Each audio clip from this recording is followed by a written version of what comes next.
자, 지난 강의에 이어서 구매 프로세스를 좀 더 살펴보도록 하겠습니다. 이번에는 디스코 상단 가운데 부분에 위치한 Statistics 탭을 눌러서 통계치를 점검해 보도록 하겠습니다. 통계 뷰에서는 가져온 데이터를 기반으로 산출한 여러가지 통계치를 확인할 수가 있습니다. 예를 들어 우측을 보면 가져온 데이터에 포함된 이벤트와 케이스의 수를 확인할 수가 있습니다. 또한 액티비티의 종류의 수와 케이스 수행 기간의 평균값과 중간값을 알 수 있습니다. 마지막으로 가져온 데이터의 시작과 종료 시간을 볼 수 있습니다. 케이스 듀레이션을 선택하면 케이스 수행 기간의 분포를 확인할 수가 있습니다. 제시된 그래프를 통해서 21일 안에 이루어진 케이스들과 이를 초과하여 비정상적으로 시간이 오래 걸린 케이스들을 시각적으로 확인할 수가 있습니다. 또한 필터를 통해 해당 케이스들이 전체의 몇 퍼센트를 차지하는지도 알아볼 수 있는데요. 이는 잠시 뒤에 좀 더 설명하도록 하겠습니다. 자, 다음으로 통계치 탭의 우측에 위치한 케이스 탭을 누르면 개별적인 케이스를 점검할 수가 있습니다. 이론 시간에 설명한 것처럼 variance 항목은 액티비티들을 동일한 순서로 수행한 케이스들의 그룹을 말합니다.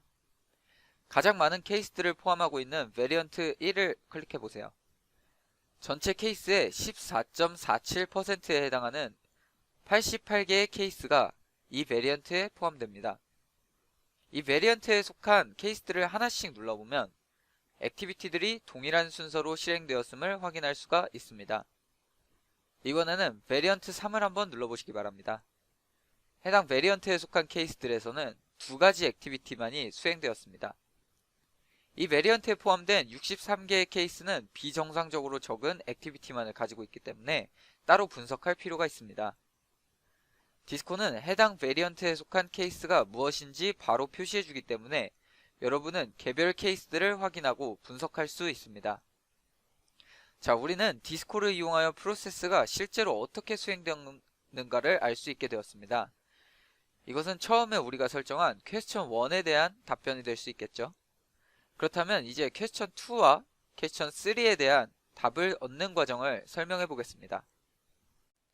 잠시 전에 우리는 통계치 뷰에서 21일을 초과해 수행된 케이스들이 존재한다는 것을 살펴보았습니다. 그리고 디스코의 필터 기능을 이용해 이러한 케이스들만을 분리하여 분석할 수 있다는 언급을 했었는데요. 이번에는 말씀드렸던 필터 기능을 한번 살펴보도록 하겠습니다. 필터 기능은 프로세스 마이닝 분석의 매우 중요한 부분입니다.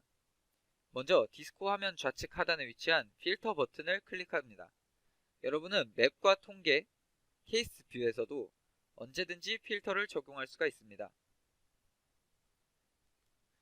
필터 화면이 나타나면 좌측 상단에 위치한 클릭 to add filter 버튼을 클릭합니다. 여러분은 분석에 이용할 수 있는 6가지 필터 중 하나를 선택할 수가 있습니다. 우리는 21일을 초과한 케이스들을 선별하고자 하므로 퍼포먼스 필터를 사용해 보도록 하겠습니다. 퍼포먼스 필터를 선택하면 화면에 케이스들이 수행된 기간에 따라 표현된 그래프를 확인할 수가 있습니다. 이외에도 이벤트의 수나 평균 대기시간 등을 활용하여 필터를 걸 수 있습니다. 그래프 하단에 위치한 슬라이더에 핸들을 조절하여 특정 기간 이상의 수행 기간을 가진 케이스를 선별할 수가 있습니다. 핸들을 우측으로 이동시켜 조건에 부합하지 않는 케이스들을 제외할 수가 있는데요. 하단에 위치한 입력창에서 정확한 시간을 입력하여 조건을 설정하도록 합시다. 우리는 21일을 초과하여 수행된 케이스를 살펴볼 것이므로 21을 입력한 뒤 단위가 days로 설정되어 있는 것을 확인하도록 합시다. 여러분은 우측 하단에 Copy and Filter 버튼과 Apply Filter 버튼이 위치해 있는 것을 확인할 수 있을 텐데요. Apply Filter는 현재 데이터에 바로 필터를 적용한 것이고 Copy and Filter는 동일한 데이터를 복제한 뒤에 그 복제된 데이터에 필터를 적용하는 것을 뜻합니다. 우리는 퍼포먼스 필터가 적용된 데이터를 살펴본 뒤에 바로 원래 데이터로 돌아가고자 하므로 Copy and Filter 버튼을 눌러보도록 하겠습니다. 여기서 또 하나 Apply Filters Permanently 버튼이 있는 것이 확인될 겁니다. 이 체크박스를 클릭하고 필터를 적용하면 필터가 적용된 데이터가 하나의 새로운 데이터가 됩니다. 그러므로 필터를 걸어서 도출한 케이스나 이벤트가 전체 케이스나 이벤트의 몇 퍼센트인지 알 수 없게 됩니다. 만약 데이터가 매우 크다면 체크박스를 클릭하는 것이 좋습니다. 그러나 지금 올린 데이터는 그렇게 크지 않기 때문에 체크박스를 클릭하지 않고 Create 버튼을 눌러 필터를 적용해 보도록 하겠습니다. 필터가 정상적으로 적용됐다면 조건에 부합하는 케이스가 전체의 15%가량을 차지한다고 표시되어 있는 것을 하단에서 확인할 수 있습니다. 잠깐 맵 화면으로 돌아가 보도록 하겠습니다. 앞에서 배운 대로 Absolute Frequency를 선택한 다음에 Secondary Matrix로 케이스 프리퀀시를 선택해 보도록 하겠습니다.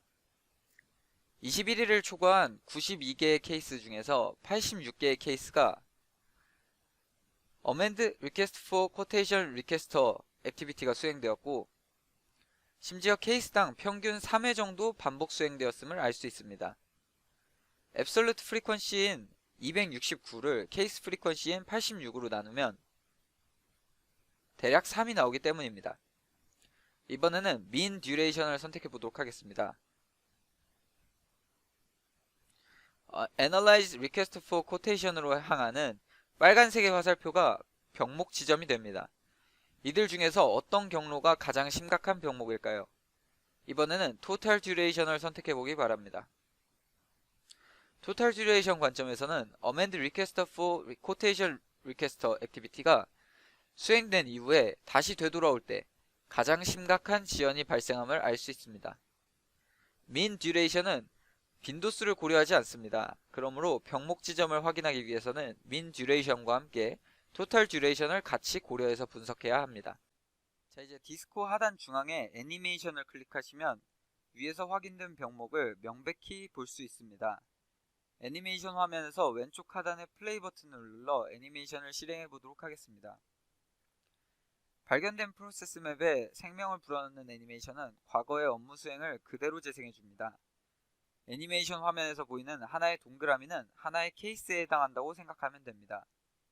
하단에 프로그레스 인디케이터를 당겨서 중간쯤에 두시면 Amend Request for Quotation Requester와 Analyze Request for Quotation 사이에 존재하는 병목 현상을 명백히 확인할 수 있습니다. 이제 좌측 상단의 Exit를 눌러서 애니메이션을 빠져나오도록 하겠습니다. 그런 다음에 케이스 탭을 누르면 필터링된 92개의 케이스들이 정확히 무엇이었는지 확인할 수 있습니다.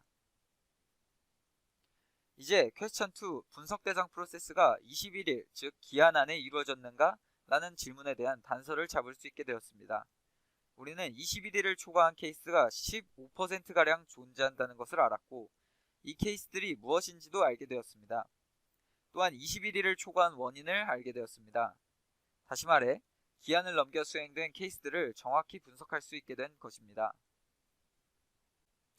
자, 이제 마지막으로 퀘스천 3 비정상적인 케이스가 발생하였는가? 이 질문에 대해 알아보도록 하겠습니다.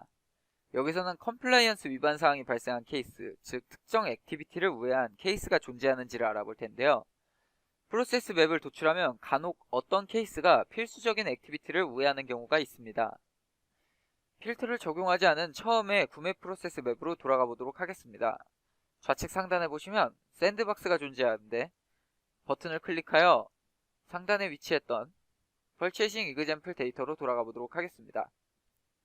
자, 이제 맵 탭에서 액티비티와 패스 수준을 100%로 설정해 보겠습니다. 설정이 완료되었다면 맵의 하단부로 이동합니다. 반드시 수행해야 하는 액티비티인 Release Suppliers Invoice가 수행하지 않고 우회된 10개의 케이스가 존재하는 것을 확인할 수 있겠습니다.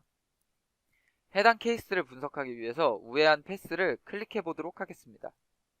자, 이렇게 클릭하면 팝업되는 상자의 하단부에서 Filter This Pass 버튼을 눌러 필터를 바로 적용할 수가 있습니다. 자동적으로 팔로워 필터가 설정되고 어플라이 필터를 누르면 액티비티를 우회한 10개의 케이스들을 선별할 수 있습니다. 또한 케이스 뷰로 이동하여 10개의 케이스들을 개별적으로 확인할 수도 있습니다. 여기까지 우리는 프로세스 마이닝을 활용하여 구매 프로세스를 분석하는 것을 직접 수행해 보았습니다. 또한 디스코의 기능들을 대략적으로 살펴보았는데요. 이후 강의에서는 디스코를 활용하여 프로세스 마이닝을 분석을 수행하는 심화된 스킬들을 배울 수 있을 것입니다. 이를 통해서 여러분은 프로세스를 과학적으로 분석할 수 있는 역량을 쌓을 수 있을 것입니다. 지금까지 PMIG 강창모 매니저였습니다. 감사합니다.